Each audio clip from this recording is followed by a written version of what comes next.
2, 1. All right. I'm here with Ryan Doyle from the Verdigris table. Hey, How hey, are you today, hey. Ryan? I'm doing great. I'm happy to be here, man. I was really happy we got to do this. Great. Yeah, me too. My name's Pittsburgh Pat. So, for my audience, you guys know me. I talk about positivity. I talk about creativity on this channel, really into D&D right now. And just for a little bit of background, Ryan, tell the people what you do on YouTube. So yeah, I have a small but mighty YouTube channel where I hope folks get into Dungeons and Dragons. A lot of the focus has been on like beginning dungeon masters because it is an awesome hobby, but it can be pretty intimidated to get started. And a lot of onus falls on the dungeon master, and there's a lot of people who can't find a dungeon master, so they have to be the dungeon master. So I tried to make that as easy and welcoming as possible for folks. And lately we've been getting into like a little more like advanced DMing topics, branching out into like different games and stuff. But I try to keep the gates as wide open as possible, you know. What I like about your channel, and I've been watching your channel a lot lately because it dovetails well with what I'm doing now, which is teaching 9 to 11-year-olds how to play Mm, D&D mm. and getting paid for it. Ooh, But yeah, we I can know, talk about right? that after. How do I get some of Yeah. that? Well, I think yeah, it's amazing. Actually, I fell into it, but yeah. So I've been using your videos as kind of like you have these wonderful prep guides. So you're Mm, like, okay, here's Spire Peak. Here's how you prep for the windmill adventure, and here's how you mhm. prep for like Nomengard, and and it's been extremely helpful. Give me ideas. But what I really like about your channel is you focus on the role play, right? So you focus on like, okay, how do you get into character? What do you do with these NPCs? How do you make them Mm, distinctive? There's 10 of them. How do you make them different? mm, And you're really good at that. And I'm a big performance guy. So like that's mm. where I come from, So like, yeah, so that's what I find fascinating about your channel. Because there's a lot of people out here doing Dungeon and Dragons videos. So we have to Mhm. kind of make ourselves distinctive, and that's what I think Yeah, makes you distinctive. One of the yeah. things. I set out to make because it's a crowded field, right? And there's a lot of like high level conceptual stuff out there, and then like whatever, like the newsy stuff. I don't have the I don't have the bandwidth to chase whatever Hasbro's doing today. But the I started by making the videos that I wish I had found when I started Yes. myself, because I started in a vacuum. Like I was too old or too young. Like I missed the 80s wave. I didn't have like the cool older brother or the cousin or anybody. So like I, as an adult, came to D&D and like asked around and everybody was interested, but no one had played before. So I'm an autodidact, right? I taught myself. So yeah, those like the Lost Mine of Fandelver and the Dragon of Icespire Peak videos in particular are focused in on like the nuts and bolts. I'm not afraid to over explain, I think, because like I'm trying to come at from the beginner mindset, but bring in those like more advanced concepts. Like here's how to do this. Here's what we can learn from it and apply it to the next adventure that maybe we're making up ourselves or whatever, buying a book off the shelf. And it's funny, I am very much both sides of the coin. Like the strategic war gamer, like we like combat, we Mm-hmm. do Mm-hmm. we do very like complex, and I run a fairly like deadly game. I like the challenge aspect of that. I honestly, and I think if you're doing it right, that dovetails with role play. Because if you're sweating, right, if your character's sweating, your character's in a life and death struggle, and if it feels like no big deal and you're just sitting there waiting for your turn to come around and you're on your phone, like that's not an immersive experience That's right. as And I putting the think pressure that's on. that's kind of the point, right? We're going to have emotions, we're going to have fun, Mm, but we're mm-hmm, also going to have suspense, hopefully, and maybe mm-hmm. so a little bit of, just that tiny little tinge of fear that makes excitement happen. We're like, no, I like this character, don't kill it. Exactly, And exactly. that kind of thing. So now with the kids, I'm taking a little bit of a different tack Of course, because I yeah. don't want to kill off their characters, but we have to present them with danger. But one of the things that I told the parents and how I kind of sold this lesson plan was that through D&D, I can teach them all kinds of things. You Oh, know, it's there incredible. Yeah, I have a there's a buddy. there's a money system. You can teach them finance. Mm-hmm. I mean, yeah, how do you make math fun? I've seen a lot of attempts. I haven't seen many successful attempts, but like, yeah, I mean, it feels complex math when you're sweating because your character's going to die, but like, yeah, here's a bunch of shapes that we're gonna learn about platonic solids. Yes, exactly. We're going to learn and about we're the gonna perfect shapes, the and perfect we're gonna do solids. math on the fly, real hard. So you Like can your life talk depends about, on it. yeah, you can talk about ancient Greek philosophy if you want. It's and actually there is I think there's a book out now, or it's a third party book that talks about the ancient Greek like monsters and gods and things, which is pretty cool. Yeah. It's a beautiful thing because you can pull in anything. You can run a very math centric session and teach kids skills. You could like easily fold in like here's you need to know your multiplication tables to open this door, right? Or Oh yeah. to Puzzles. diffuse this trap. Like, but at the same time, like you can spend a session, not touching the dice at all, and it's all role play. And you want to talk about the soft skills, the social skills, consequences to your actions, how to treat people, right? You could like Yes. you And how to know work that this together. NPC isn't real, and then the cooperative aspect of it Hmm. between I the working as a team to not die and the storytelling side of things as well.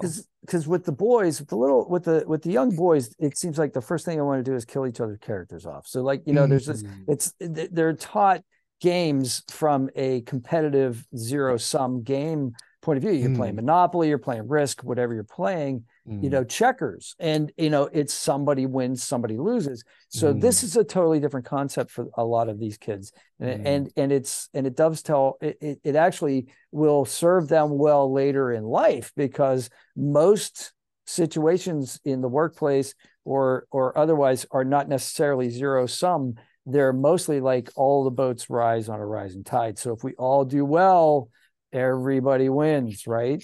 that's fascinating to me because I really respond to that aspect. Like there's not a lot of games out here that are collaborative, right? There are, I mean, a lot of people are coming, especially I'm sure the little, younger boys are coming from like the lens of video games.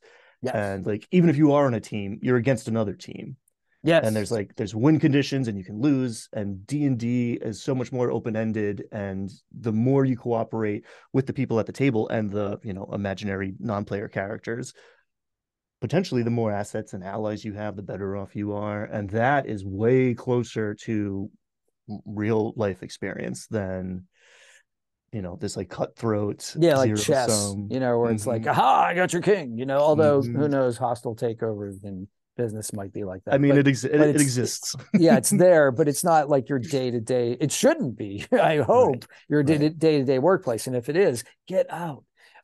So I just recently, anyway, we'll talk about that another time. So I Yeah, just wanted to shift gears for a little bit. sure. I'm always interested in like YouTubers and like how they got to tubing. So like, tell Hmm. me a little bit about like how you got on this platform, when you got on the platform, if you wish, and just like tell me like how did you get to 1,000 subscribers? Everybody's wants that people I talk to about YouTube, because I do Hmm. videos about that too. They all want to know how to get to that magic 1,000 subscribers. So how did that happen for you? So I've been going for about 2 years. Conceptually, I've been thinking about it for more than 2 years. But the first video went up, I want to say November 2 years ago. Cool. So one time on task and reps, right? I've left up my first videos mostly so that people can go see, um, that hopefully I've improved, right? But as much as part of me wants to go like turn all that old crappier stuff private.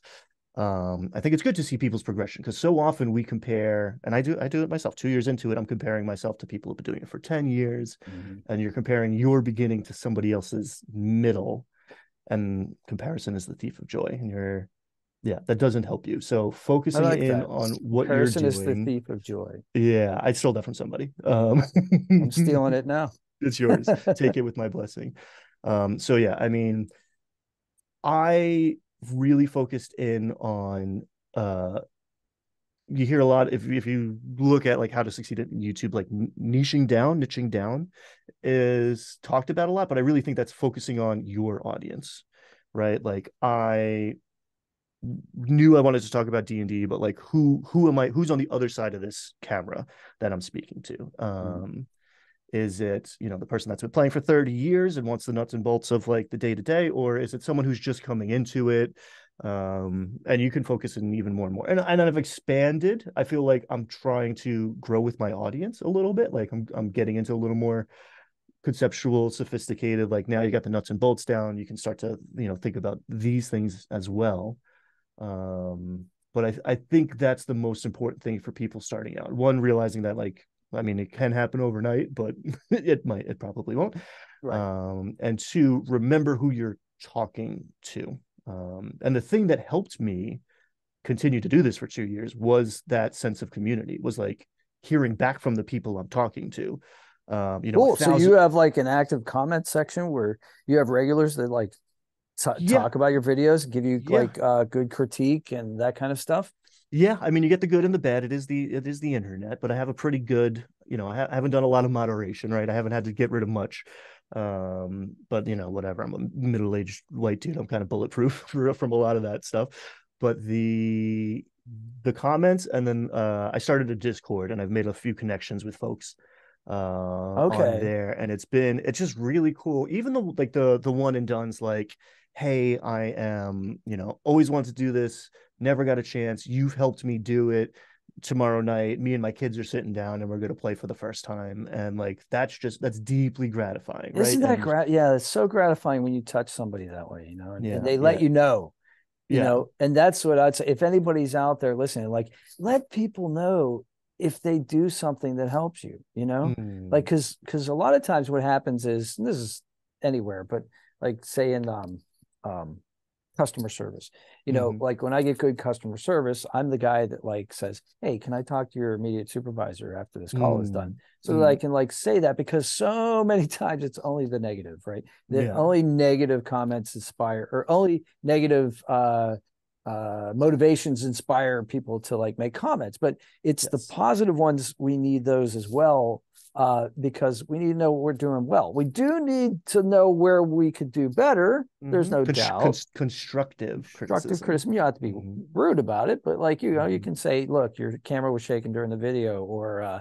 Right. know, you talk with your hands too much, or the microphone was in the shot, you know, like this I've been waiting for microphone's somebody to in tell me. my shot, you know. I'm real handsy. I've been waiting for somebody to say something. What's up with this guy? But Well, uh, it's better than being static. I mean, you see people that look like deer in the headlights with their cameras, you know. So well, it's like, in there's those that early shots, I'm too. like holding Yeah. my hands because I didn't want, because I'm from New York originally, so like I got that, it's in me and it wants to come out. So either I hold it back, or you get to, or you can be yourself, right? That's the other thing. That's the main thing. It's easier to be yourself, because if you're Yeah, yourself, then you don't have to assume a persona. And I think that right. comes through. So, like a lot of times on the video comments I'll get is people will say, thank you for cutting straight to the point and telling me how to do this. Because it's the Mm, how-to videos that like get I get the most well, I make mm. the most money on, and I get the most like comments on, because I solved somebody's problem, right?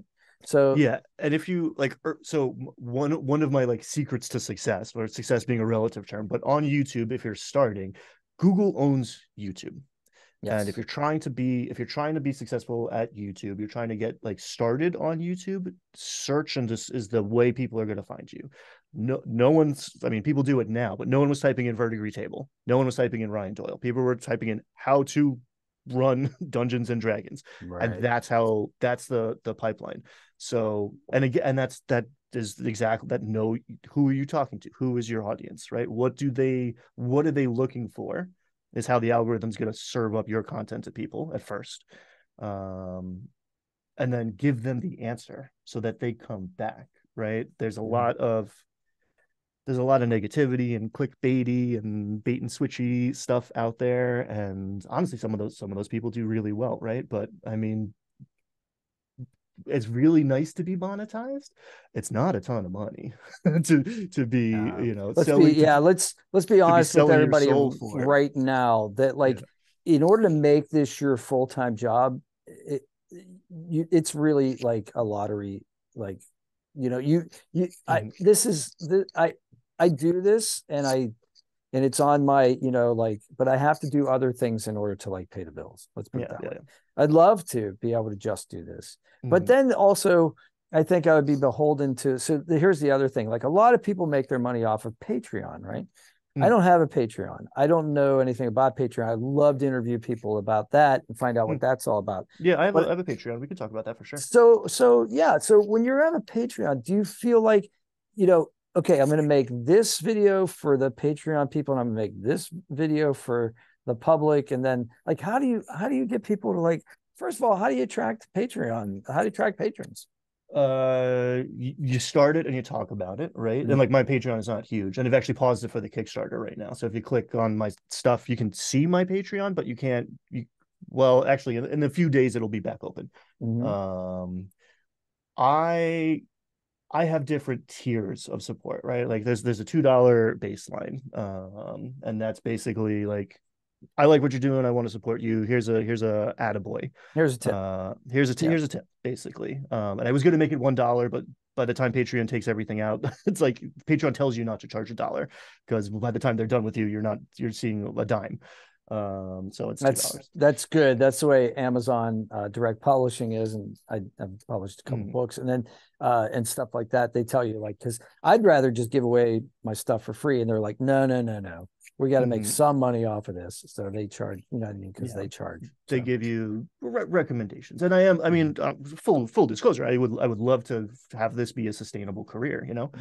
Mhm. So Patreon helps with that. I justify to myself at least my page. So people want to support you too.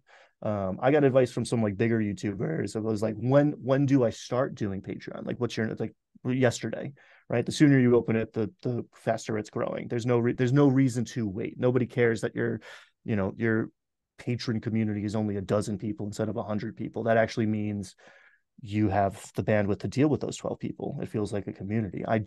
Yeah, I think it's good if you're on the escalator trying to grow your whatever creative endeavor you're doing.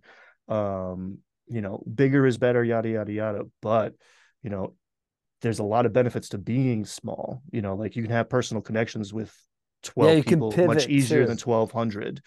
And you can, Yeah. yeah, and you can try different things. So I put stuff on my Patreon that can help people as well. So I don't make videos for the Patreon. Oh, okay. I'll do early access when I'm on top of my game, right? When I have stuff in the pipeline, patrons Mhm. see it first. But I was doing an adventure or a table. I'm a big tables guy.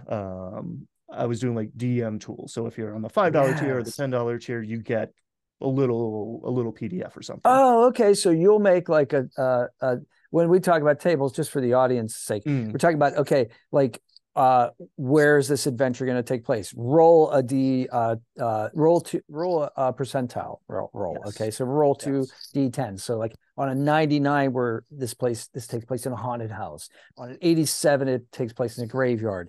I'm using Halloween examples because it's Mm-hmm. all around me. It's spooky season. Yeah, spooky season. On 66, it takes place at a seance, So Mm-hmm. so you invent those I love writing those tables. So like that's great. Same. I could do that. I love That's making cool. them and I love having them at the table because that Yeah. like now this is a little more advanced, but once you're like settled in and comfortable running D&D, I like letting the dice dictate some of the elements on my side of the thing, right? The dice are telling the player success failure, right? Yes. To a large Yes. degree.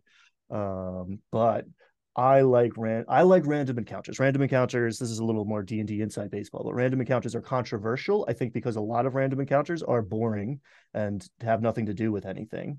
So Yeah. I spent a lot of my I built a campaign around them essentially. And then that's a lot of what like I have stuff on DM's Guild. A lot of that stuff ended up versions of it are on my Patreon. I like random encounters where you meet someone on the road, they have stuff to sell, we negotiate. You can't afford all of their stuff, but if you go do this for them, then they can do it. And all of a sudden now I'm running this adventure instead of this adventure. And I'm delighted and surprised. And the world that I've like carefully crafted is alive and doing things. Yes. And Yes. I'm experiencing it as a game as much as It's the like players are, when even you're more so sometimes. Yeah, you're trying to find Carla the traitor in Fallout 4, and she's not at this settlement because that's where you saw her the first time. But now she's at this settlement because Mm-hmm. she's a traitor and she's moving around. And Mm-hmm. yeah, Mm-hmm. that's great. It's like, but wait a minute, you had a mini nuke the last time and now you don't. Mm-hmm. And I need, capital. So like you end up selling your armor to get the mini nuke. Yeah, And it it's makes the it's world feel more alive. Things are happening whether you're interacting with it or not. it It's not gives just like on pause until you interact with the game. and the kids love to buy stuff. They love going Mm, shopping. That's one of mm, the things they love. And I think other players do too. That mm, aspect of like, I can improve my character not just through experience and leveling up, but actually by getting better mm, equipment. And then the GP means something because mm, if you're, well, I'm a generous DM and you just give them like, armor, or you just give them gold pieces and you give them too much, it breaks the system. So like yeah. there's nothing is of any value if you have too much money, right? And that happens so fast Mm-hmm. because you're like, I'll give you 10 gold to go, clear out those goblins. And then Mm-hmm. like 3 weeks later, it's like, well, I have 3,000 gold and nothing to spend it on. So like that gold doesn't Right, mean anything to me anymore. right, right. Um, And yeah, that's when you introduce the gray ooze or the rust monster that just like mhm, eats all their gold. So mhm. yeah, or the wonderful like NPC that joins the party and then turns out to be a pickpocket and leaves in the night with Every time. everything they It's own. a were Yeah. rat, and don't There get bit. you Um, go. Those are good. Yeah, especially around the holidays. Around there's yeah. a I don't know if you do Adventure League. So I DM for Adventure League, Mm, and there are certain rewards for the DMs if you put in so many hours of service. And they give out like a little PDF about that, and they have these monsters for Liar's Night, which is basically it's the Halloween holiday of Dungeons and Dragons, I guess, mm, Liar's Night. So people dress up like other people and mm, cause illusions to look like other people. And there's they what I there's this really neat. I'll do a whole video about it, but it's really neat. Somebody really sat here and thought about this. Like they thought, okay, what about trick or treat? They're like, well, people put little sacks of like candy on their belts with the intention that little kids are going to try to pickpocket them, and mm, mm. and that's expected, and it's cute and it's cool and like that kind of thing. And so I it's like that. like rogue training, like Yeah, I've mined Adventures League adventures for ideas and adventures whole cloth. I've never actually participated in actual play in not actual play, organized play. So yeah, maybe I'll come hang out one day. yeah, please. We do it every other Thursday, and it's a lot of fun. So I'll give you the information about that. But yeah, I think I'm doing back to YouTube. Mm, I think I'm doing YouTube all wrong because I do my YouTube channel is kind of a blog. It's kind of mm, like whatever I'm up to. So like, mhm, mhm, I passed 1,000 subscribers. If I may be honest, it was a Candy Crush video. I mm, was I was playing Candy Crush and put my levels on there, and I was doing that because my niece was playing, and we were comparing them and that sort of thing. And then I guess one challenge was really hard, and people were trying to figure it out, so they started watching this one video, and it blew up. mm, And so that's where I got past 1,000. But that's not where I make my money. Nobody watches those videos anymore because mhm. they're either past that level or they've changed the level or whatever. But like so you on my channel, you might watch a video about Star Wars. I might give my review of Ahsoka. You might have my friend and I just read a book and we'll talk about George Orwell, Mm. or you might find me like in the park feeding squirrels. So like I know I'm doing it wrong, but I need to like I have several different channels. So like I have the Right. channel that's the catch-all channel. Mm, And then I have all these other specialized channels. And if any of those take off, then I'll be doing YouTube right. mm. Which is like pick a topic, make a channel, right? It's Which also is what are you what who are I've been you what are you told. doing it for? What do you like? What's your reason behind it? Right? Like there's a rubric like success on YouTube is like very numbers driven, but like Yeah. if you're in it for the money, buckle up because it's going to be a long ride. Right. Exactly. If you're It's in it it's to make cool videos and just like express yourself, then like who cares? Do your thing. You don't need to that's worry about titles and thumbnails and niching down and all that stuff. That's like, that's pretty much what I'm doing, I guess. It's yeah. I would come from a writing background, so it's more about me getting ideas out there and talking about Mm, creative ideas and just mm. putting them out there because do you know how long it takes to write a book? Yeah, I've attempted to several times. Well, you can do it in a month. I don't know if you know about National Novel Writing Month that's coming up. No, no, but that would be a heck of a challenge. I know It is. Stephen Crane wrote The Red Badge of Courage apparently in 10 days, but short book and Yeah, it's like Kerouac style, like on the road in like whatever 4 days. But you I think could he had some help. you could do it. I mean, I wrote the rough draft of mine in 9 days, but it was Well, just the that's the idea with scenes, right? so National Then Novel you have Writing to put Month it all is together, right? exactly. It's Yeah. 50,000 words in 30 days so that you can turn off the inner critic, right? It's just get it out, get a crappy first draft down. But that's what I tell people. Okay. So when we talk about creativity and positivity, what I tell people all the time is that, don't. Okay. So there's the inner critic, there's the outer critic. So being a writer, you have to criticize your language, other people's language, ideas. You do that. It's just critical thinking, right? But you don't have to be mean about it. But what happens is like, for so many years, I graduated with my degree in writing and I'm looking at the bestsellers, in the airport or on the bookshelf. And I'm going like, I can write better than that. That's terrible. That's junk, blah, blah, blah, blah. I'm comparing, right? But the point is they did it, Right. right? They did it.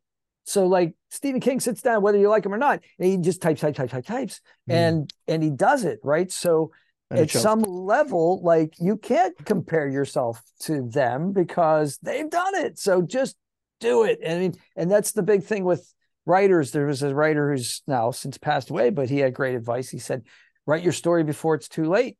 Yeah. I mean, that's true for everything, right? Yeah. YouTube gives me that platform.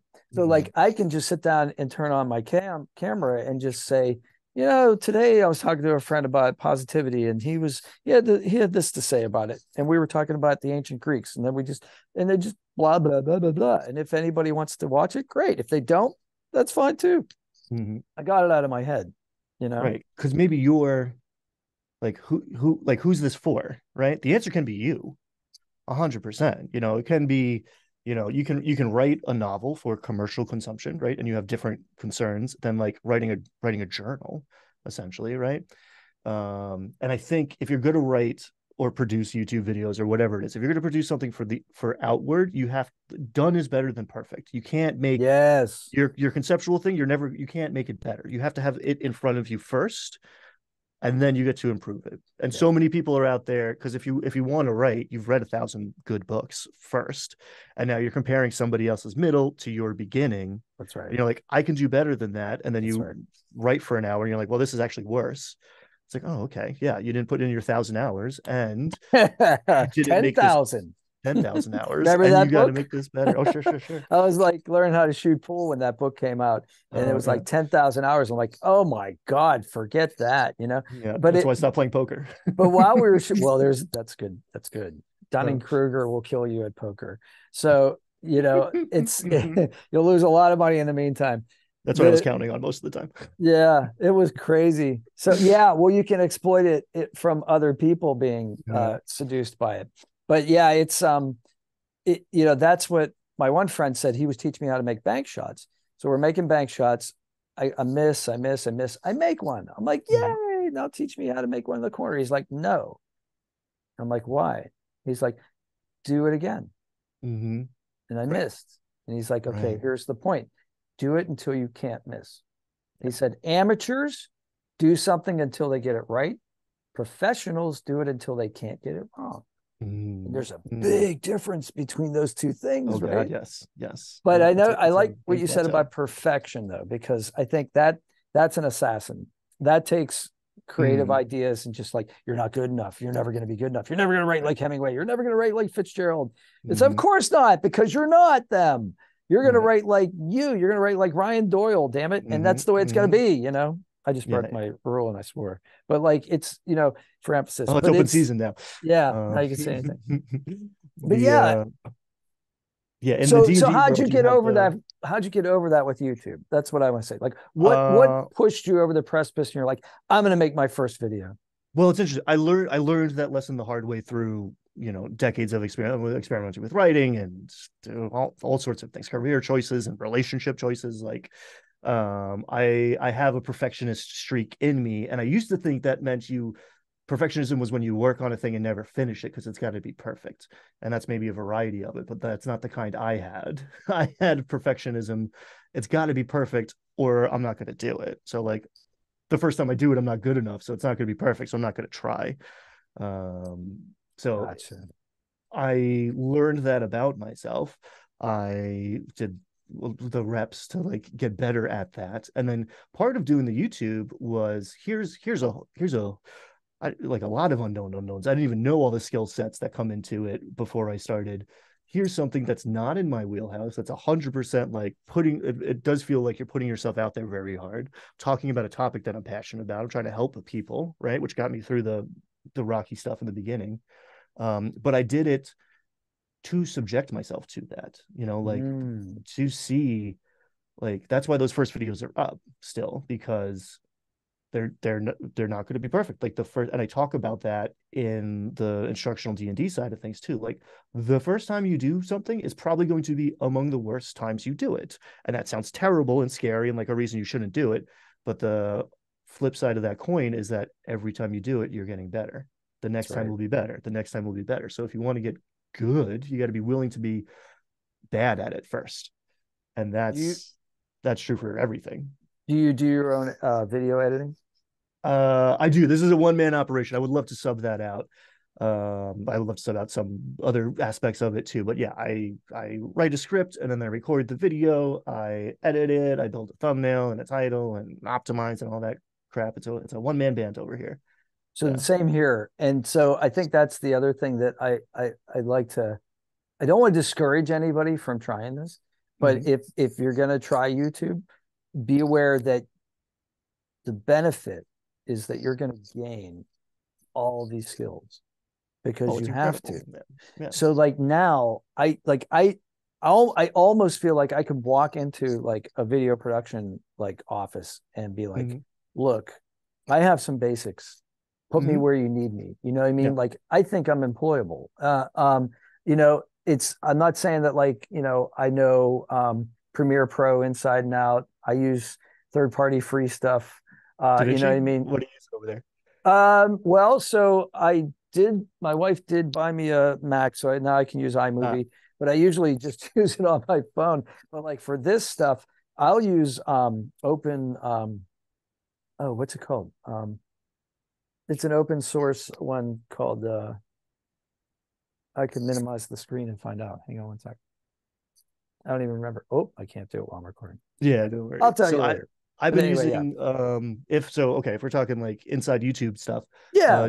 DaVinci Resolve is an incredibly powerful editing software. It's up there with the big boys, and the whole reason it's free is Mm-hmm. because DaVinci, the company, wants to sell you, you know, 5 6 figure equipment to use with their software. So they give you the software for free. So Oh, if you're trying to get started, it's a learning curve for sure, right? So like yeah, okay. maybe start with iMovie. You can edit on, you can do everything on your phone. Like you don't need sophisticated equipment. No, I Um, find iMovies much easier on the phone than it is on the yeah, computer, to tell you the and truth. if you are getting started, especially if you're trying to like monetize, you're trying to make a business out of this, keep your overhead to zero. You don't need to buy anything. If you have a phone, you can make YouTube videos. And then that's basically what I did. I have slowly let the business of the Verdigris table pay for the lights and the mic and like Yes. improvements. And Yes. Make that happen as a business expense. yeah, if you're trying to do it that way, because if you're gonna sink 3 grand to do a thing and it still looks bad because you don't know, you can get a beautiful camera and you don't know how to use it. That's right. It's not gonna help you. So stick That's with the right. tools that you have. That's right. If you're not a singer, the best microphone is just going to make you sound worse because Exactly. it's going to pick up Exactly. the defects. I think, um, yeah, keep going. I was going to say something. I forgot. No, go. Okay.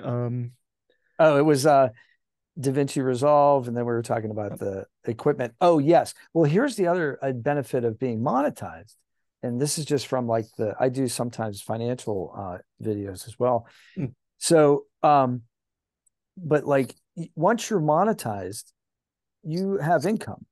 Now Mm-hmm. you can legitimately claim expenses against that income so that you're not taxed on it. So if you do buy buy a Blue Yeti for $100, Mm-hmm. then like you take that off of whatever money you made.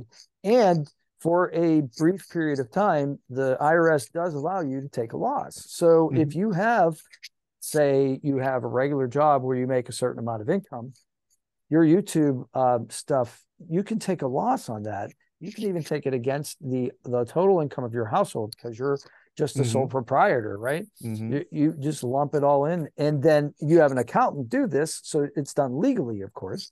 And then, or you can use software. I just let somebody else do it, and then you can say like, look, you know, I have this great equipment that I would have bought anyway, Mm-hmm.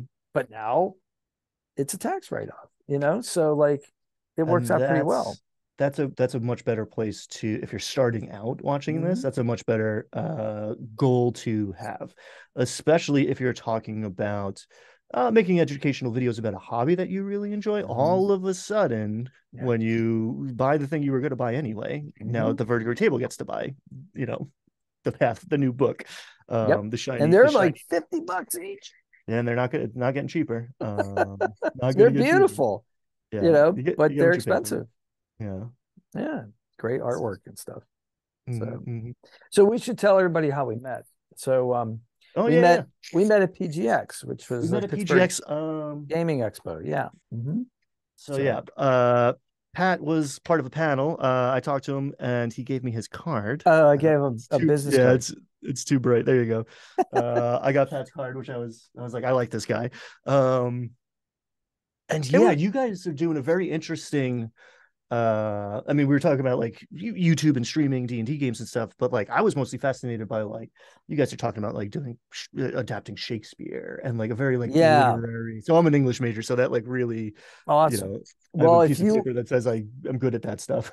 if you want to join us, Mhm. we're going to do this again in November, starting in November. So I'm pretty sure we're going to do Shakespeare next, and I want to do Macbeth because Mm. it's just It's Macbeth is fun. D&D for It's crying out violent, loud. baby. Yeah, yeah, It's yeah. Political gothic intrigue and horror. There's Mhm. political stuff. There's witchcraft. There's Hmm. betrayal. There's Yeah, overarching ambition. you got a There's all coven kinds of stuff. of hags to start it. Yeah, yeah, yeah. Exactly. We I'd got be the game. witchcraft right in I there. need to practice. I'm a little rusty on my Shakespeare, but like, yeah, hell yeah, I'm Oh game.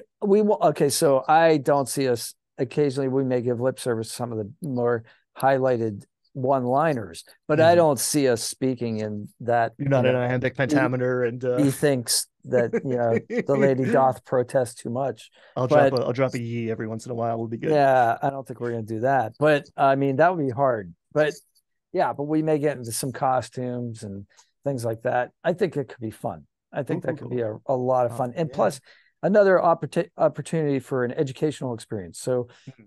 maybe kids that are like, oh, we got to read this in high school. Maybe they like watch the D&D one and go like, oh, well, guess this could be fun. Or they Yeah. learn one or two aspects about one of the characters, and that causes them to want to read it Hmm. because Shakespeare is juicy, man. There's some good Dude, you stuff want in to there. learn your big bad evil guy is boring? Like, go read Othello, right? Like, Yeah, man. Iago's the best. Iago is one of the best characters of all time. You need some Probably like the weird best villain inspiration ever. about. Yeah, that's incredible. And like, I think I don't know if he gets credit for being the first, but like a villain stealing the show, being like a three. I mean, he's maybe the first three-dimensional character in literature, right? He's so Yeah, right. intriguing. Yeah, yeah, yeah. And he makes Um, everybody else do all his dirty work. oh, and it's yeah, And he's an evil he uses genius. props, right? So Mm-hmm. like he uses like the handkerchief, and just by Mm-hmm. placing a handkerchief in the wrong spot, and you know what I mean, drives Othello crazy. And it's Yep. just Yep. that kind of subtlety, that kind of that's like that's the rogue, the bard, like the Mm-hmm. evil bard. There's Charisma like class there's for sure. yes, Yeah. yes, learn how to Yeah. use your charisma stat, you know. It's a lot And of if fun. you have a table of players who are unfamiliar with anything really, but Shakespeare in this case, like steal it, run it. They'll think you're a Yeah. genius. You'll get credit for it. Well, that's what. Well, that's why I argue it. We started with like the Wizard of Oz because I Yeah. figured pretty much everybody knows the Wizard of Mm-hmm. Oz. If you don't know the Wizard of Oz, you're 5 years old and you didn't go to Thanksgiving. I don't know, but like I mean, it was on. If you're not exposed to it, there's certain things that like even in our culture of streaming where everybody gets their own niche and they see things on their own time, there's Mm-hmm. still like certain classics that are Mm-hmm. just there. And so that's why I started with that. And plus that's a wonderful fantasy with some great characters that are fun to play. Like who Mm-hmm. wouldn't want to play the scarecrow, like just fun stuff. And especially as like introductory role play, but even like advanced role play, I guess, like having stepping into a character that is like known is way easier. It frees you up to you're making fewer decisions at the baseline. You know this character already. So it's like, what would this character be doing in this situation is way easier to answer because you have a lot more to draw from. And then things happen at the table and now you're not going to follow the plot of the movie perfectly. You're going to adapt and be the Scarecrow or the Tin Man or whatever, but you have much bigger baseline to start. Like I think a lot of people, probably in YouTube too, but in D&D, you're trying to reinvent the wheel. You're afraid of like borrowing tropes from other places. You want to be like incredibly original, and you can lose people very quickly that way. Like there's the common language of some cultural touchstone or just like cliches and tropes like we can recognize them and then you put your spin on them, right? Like do it your way well, opposed to doing something completely different that no one has ever heard of. That might be a reason no one's done that yet. Absolutely. And the other advantage to having the established character is that when you do break character, it's Mm, funny.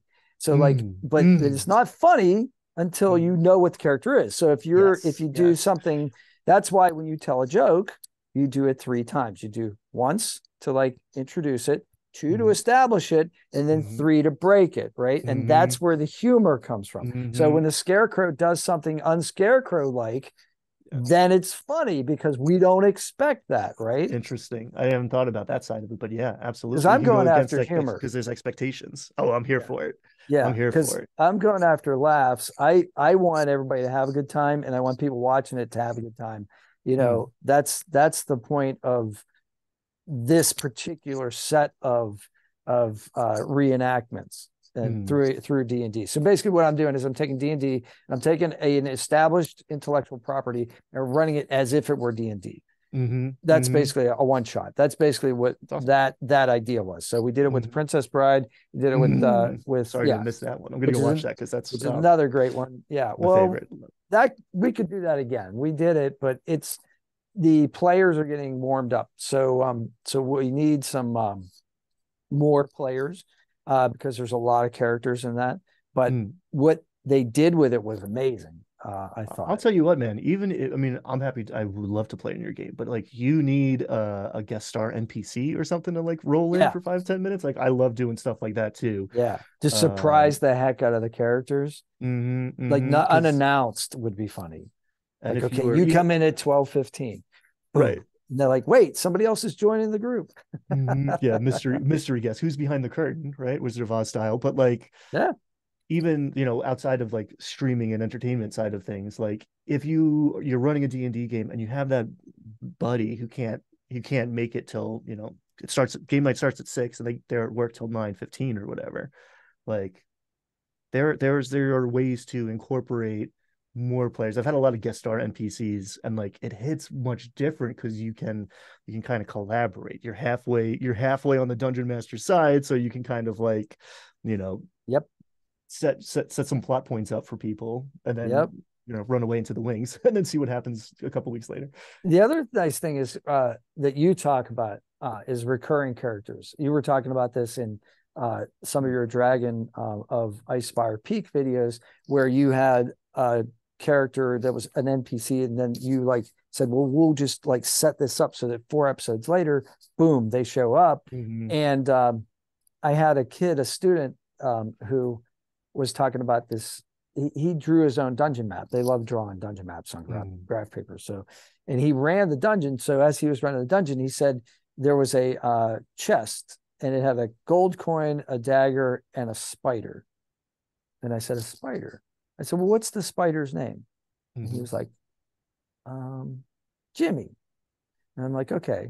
So then Jimmy, the spider, started showing up at other places throughout the dungeon. So like that became a thing. And now I taught him over the summer. Now I'm teaching him in the fall again. Now Jimmy the spider has to be somewhere in his dungeon. And so, you know what I mean? So like it's become like a favorite, you know? Yeah.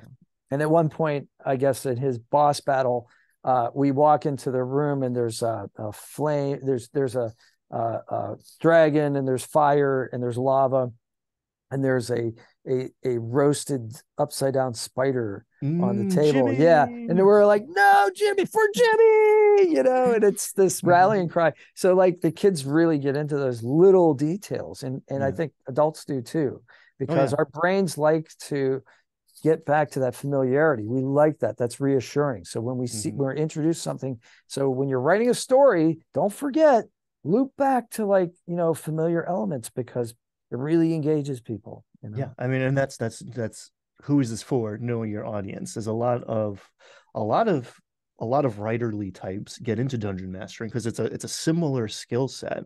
But there's a huge difference, and it's a trap that a lot of people fall into initially of, you're not writing a story to tell your players. You are creating a story together at the table.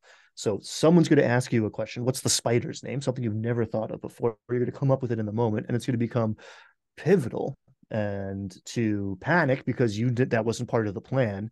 That like, it's not just yours. And like letting go of that control a little bit, and like sharing and communicating, like all these soft skills, if we're talking about like, you know, the educational value to adults too. I mean, it's not just 11-year-olds who could work on those skills. That's exactly right. Let's let it go of control. Yeah. That's awesome. No, and I tell that's the other thing. When somebody asks me, they're like, you're doing what? You're teaching D&D? What's D&D? And I'm like, oh, it's basically cooperative storytelling. Yeah. And then they're like, oh, I'm like, yeah, we're making up a story at the table. And that's a great way to put it, because that way the onus is off of the DM. You don't have to control everything. And it's more fun for the DM. That's the other thing. I've talked to I don't know what's going to happen. Exactly. It should be a game. It feels like a game for you if you're doing it right too. And it's exciting. I've talked to a lot of like, because I get a lot of people who are like thinking about being a dungeon master, watching the videos, who like haven't taken that leap yet. And I made an early video that I think I'm going to make again now that I'm like, can make a cleaner version of it basically. But I got a comment very early on in my YouTube career, like in the first like month or two. Someone's like, I would love to do this, but I need to know perfectionism. I need to know that I would give my friends like this incredible experience before I could ever start to do that. And it's one, you don't have to put all of that pressure on yourself, right? If you're doing it, you know your audience. Every campaign that I've run has been very different, because I'm responding to what the people at the table are doing. And like night by night, this guy had a tough day at work and just wants to kill goblins and, you know, eat pretzels. Cool, like we can do that. So yeah, it's different every time, and it's not just one person's responsibility or power trip, you know. That was the other thing about doing the Adventure League, is that I started to feel like it was becoming a task, because I thought, well, every time I run this, you know, I have to read all these new modules that I've never read before. I have to know this universe. So I'm doing like Curse of Strahd universe. I got to like know that. I got to know Barovia. If I'm doing Eberron, I got to know the steampunk universe. You can run the same module over and over and over again. You're gonna have different players. It's gonna be different. It's the best. The best. I mean, it took me a while to repeat anything, but it was Lost Mine of Andor, where I started to like, and Dragon of Iceberg piece, actually. I started to like break up for parts and like reuse pieces. And then like, even especially if it's like your own thing, to run it again and see different people push different buttons, poke different things, kick over different rocks. They It's found the fascinating. door. They found the secret door. Finally, somebody found the secret door. Yeah, right. Exactly. And I mean, talk about reps, talk about like, going from, oh, it hit to like, oh, I can't miss. Like running a thing where you can't miss because I've run this 3 times now. Like That's I right. know this. I could draw this map without referencing anything. I know what's in every room. I don't have to read any descriptions. I've already made them up 4 times better than what the box text says. Mhm. That's peak performance. Now that clears you out to like do all the interesting like narrative stuff and actively listen and like figure out what the players want and like put it in front of them. That's when it gets real good. Yeah, I'm a big fan of rerunning content. That's Yeah. another point that you brought up that I wanted to make was the box text. Some of these adventures, some of these modules that I read, again, being hypercritical from the writer's point of view, my Mm, fault, my flaw, but mm, like reading it and going like, I can do better than this. mm, That's kind of the point. That's mm, what those writers are doing is giving you a starting point. mm, And a lot of times they're purposely leaving it sparse so that you can, it's a skeleton and you put the flesh on it, yep. you fill in the details so Yep. that it's not like, no, you must have your characters reach Icespire Peak by 12:15 when the eclipse happens, otherwise, Mm-hmm. and which is perfectly fine too, but like, I mean, what that was the Hobbit, right? They had to reach the door when the sun reached The a moon certain door? No, point or the something moon's like on the that. map and like exactly they had to be Yeah, there on the moon solstice or the runes. Yeah, mm-hmm, mm-hmm, so they mm-hmm. could read it. Yeah, but like, yeah, that's that kind of inflexibility leads to trouble because now you're going to railroad. So Yeah, that's a very we got to interesting. get here now. Exactly. I mean, that can be good at times in a smaller scale or maybe a bigger scale. Like sometimes you need to create tension. I think a lot of the dungeon master's job, what we were talking about before about like recurring characters and like callbacks and that sort of, and the humor too, is like getting people engaged and getting people to care. And again, that's not 1,000% on the dungeon master, right? Like the player has to bring their buy-in to the table or else it's not working. But if your character has a reason to has relationships with the people in this town, then they're more invested in saving the town from the dragon that's threatening it. Right. Versus That's like right. I don't know these people. I know this one guy and he's terrible. So like Yeah. why am I going to risk my life fighting this dragon right now for 20 gold? Like I got 1,000 gold. I don't know what to spend it on. Whereas like I gotta save Jimmy. Like Yes. Kids motivation. and animals. Kids and animals. Yeah, yeah, Kids and yeah. animals. Always don't forget to give them the kids and the animals. And Have the a kid weird run little up to dude. them after the first adventure and like hug them around the knees or something and be like, "Oh, it's so good to see you again. I I didn't love think you were make him gonna feel make like a it." Blah blah hero. blah. Make him Yeah, feel like a exactly. hero. Right. And then all of a sudden they're like, "Oh, I don't want that town to burn." Yeah. Yeah, we gotta rescue Jimmy. And they're gonna attach to the spider in the treasure chest, or they're gonna adopt a goblin, right? And like Yeah. Or a and you Nothic. oh I had a god, group adopt a Nothic. same. I was like, do you know what this thing? You don't know what this thing is. But it looks like I think it's because Mike Wazowski, I think is the real. It's like it's a cute Yeah. guy from Monsters Inc. Monsters Inc. Yeah. But yeah, I've had parties Yeah. adopt the Nothic at the bottom Yeah. in Crescendar Manor. It's cute. It reads my mind. It's like, uh, that's not what I would want in a pet, but This is an okay. this is an evil wizard who drove themselves mad pursuing dark eldritch secrets. But okay, yeah, he's cute. Okay, cool, cool. He's eating a dead body right now. Come on, guys. I was looking Oh, forward to yeah. fighting you with this thing. Okay, I need to keep Right. him now. Steps out of the dark. Oh, look how cute. They start petting it. All right. Well, we've gone over an hour, which is great because we didn't run out of things to talk about. Oh, they And never will. yeah. And so I think we should probably do this again sometime. Heck yeah, I would love that. Yeah, yeah, yeah, for sure, All man. right. All right, cool. Well, this has been Brian Doyle from the Verdigris table and Pittsburgh Pat. So like, share, subscribe, and check out all of Brian's videos. He's got some amazing content out there, and he's direct and to the point, and he answers his community, which Mm. that's a big deal. I answer every comment that's not rude, Mhm. and some of those too I answer some of sometimes. I'll answer the rude ones if it's approachable. Yeah. You can get into trouble talking to people on the internet. Like, I don't argue with people. It's like, I can see why you say that. This is what I was trying to say, and then I don't follow that rabbit hole far. I usually say something like, could you be a little more specific about why you didn't like what I said? What was it that you were looking for? And then that can, and every once in a while, like every 10th one, I'll get informed about how to make the video better or how to make a new video. So I'll get an idea of something. And I think sometimes people are happy that you approached their concern, even if they proposed it in a somewhat emotional way. So. And sometimes people need to be reminded on the internet that there's a human on the other side of the screen that you're talking to. Yeah, you hurt our feelings sometimes. Yeah, so I'm human. And I was a bartender for 30 years, so it's there you go. I have a very thick skin. Exactly. I'm a little bulletproof, but it does help to. But I don't want to be abused either. Exactly. Yeah. But for you younger YouTubers out there, I don't recommend chasing it because it feels terrible. Yeah. I'd never seek it out. But if you put yourself out there, you may very well get some negative, like constructive criticism, yes, but also some just like negative feedback that has nothing to do with you. There's just people who spend all day yelling at people on the internet for no reason because they have their own problems going on.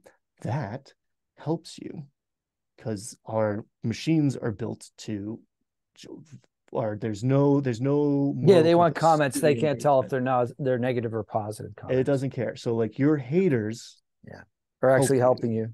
Yeah. And if you have a hater, then that's how you know, that's one like milestone. That's how you know you've made it.